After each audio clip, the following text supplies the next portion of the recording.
السلام علیکم ورحمۃ اللہ وبرکاتہ الحمدللہ وحدہ والصلاۃ والسلام علی من لا نبی بعدہ۔ احمد ذیشان کھوکھر میں پھر حاضر ہوں آج ایک نئے ٹاپک کے ساتھ۔ آج میں یہ سمجھانے کی کوشش کروں گا کہ شملہ معاہدہ جس کا ذکر پچھلے کچھ دنوں سے پاکستان اور ہندوستان کے میڈیا کے اوپر بہت زیادہ چل رہا ہے، وہ کیا تھا اور یہ اب ختم کیسے ہوا ہے اور اس کے کانسیکوینسز کیا ہوں گے۔ جب 1971 کی جنگ ہو گئی اور بنگلہ دیش بن گیا، سارا کچھ معاملات ہو گیا، تو اس کے بعد دونوں ممالک کی گورنمنٹیں آپس میں بیٹھیں اور جو کراچی ایگریمنٹ 1949 کیا گیا تھا اس کو ایک تو دوبارہ سے انہوں نے ریویو کیا، اور اس کے بعد جو دونوں ممالک کے درمیان جو جنگیں ہوئی تھیں، اور جیسے ہندوستان نے پاکستان کا 13,000 اسکوائر کلومیٹر کا ایریا کیپچر کر لیا تھا، اور جو پاکستان نے ان کے جو جگہیں کیپچر کر لی تھیں ان کا آپس میں باہمی تبادلہ کیا گیا کہ پاکستان نے بھی ان کی کچھ جگہیں چھوڑ دی، انہوں نے پاکستان کی چھوڑ دی، ماں سوائے ان چند جگہوں کے جیسے پاکستان نے چھم سٹی کا ایریا اپنے پاس رکھا، وہ واپس نہیں دیا۔ کشمیر والی سائڈ پہ 6 مقامات ایسے تھے جو کہ کشمیر جو ہندوستان نے واپس نہیں کیے، ان کو واپس کیا گیا، اور ایک ایگریمنٹ کیا گیا جس کو شملہ اس لیے کہا جاتا ہے، جو کہ ہماچل پردیش کا کیپٹل سٹی شملہ ہے، وہاں پر راج بھون کی عمارت کے اندر 3 جولائی 1972 کو یہ معاہدہ سائن کیا گیا تھا، جس میں پاکستان کی طرف سے ذوالفقار علی بھٹو صاحب اور انڈیا کی طرف سے اندرا گاندھی صاحبہ آئی تھیں اس کو سائن کرنے کے لیے۔ اس کے اندر ضروری بات جو اصل اس کا مین پرپس تھا وہ یہ تھا کہ جو سیز فائر لائن طے کی گئی تھی 1949 میں کراچی ایگریمنٹ میں،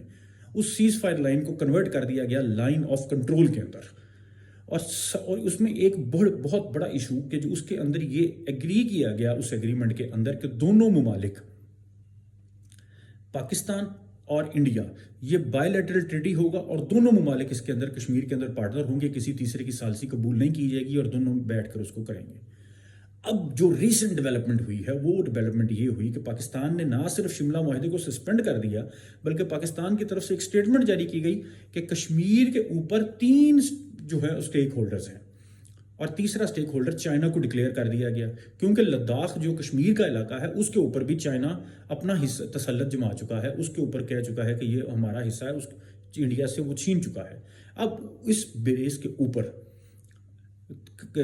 جو چائنا ہے اس کو بھی کشمیر ایشو کا حصہ بنا دیا گیا۔ اس لیے بھی میرا خیال ہے ذاتی طور پر کہ شملہ معاہدے کی موجودگی میں چائنا تیسرا پارٹنر یا تیسرا سٹیک ہولڈر کشمیر کا نہیں بن سکتا تھا، اور اس کو بنایا گیا، اس لیے شملہ معاہدہ ختم کرنا بہت زیادہ ضروری تھا۔ پاکستان کی طرف سے اس کو سسپینڈ کیا جا چکا ہے، اور انڈیا جواب میں جو پہلگام فالز فلیگ اٹیک ہوا انڈیا نے کیا، اس کے بعد انہوں نے سندھ جو واٹر ٹریٹی تھی اس کو ختم کیا، تو اس کے بعد یہ بہت زیادہ ضروری پاکستان نے جو اس کا جواب دیا وہ شملہ معاہدے کا دیا۔ تو اب اس کے کانسیکوینسز یہ ہیں کہ ایک تو کشمیر کی جو لائن آف کنٹرول تھی، جس کو ایک لکیر کھینچ کے اس کے اوپر یونائٹڈ نیشن میں کہہ دیا گیا تھا کہ اب یہ پاکستان ادھر نہیں جائے گا، انڈیا ادھر نہیں آئے گا، اس لائن آف کنٹرول کی اب کوئی حیثیت نہیں رہی، وہ دوبارہ سے سیز فائر لائن میں کنورٹ ہو گئی ہے، اور سیز فائر لائن کسی بھی وقت سیز فائر ختم ہو سکتا ہے۔ دوسری جو مین چیز ہوئی کہ اب کشمیر کے ایشو کے اوپر 2 سٹیک ہولڈر نہیں 3 سٹیک ہولڈر ہو گئے ہیں، پاکستان، چائنا اور انڈیا۔ تو اب مزید آگے اس کے کیا کانسیکوینسز ہوں گے؟ اب ایک جنگ ہونی ہے لازمی طور کے اوپر، اسی ایشو کے اوپر ہوگی، اب اس میں کشمیر کا ایشو بھی جو انٹرنیشنلائز ہو گیا دوبارہ، اب اس میں پانی کے مسئلے کے اوپر ہوگی، جو عالمی طاقتیں ہیں وہ ثالثی کروانے کی کوشش میں ہیں، لیکن دیکھیں اب یہ اونٹ کس کروٹ بیٹھتا ہے۔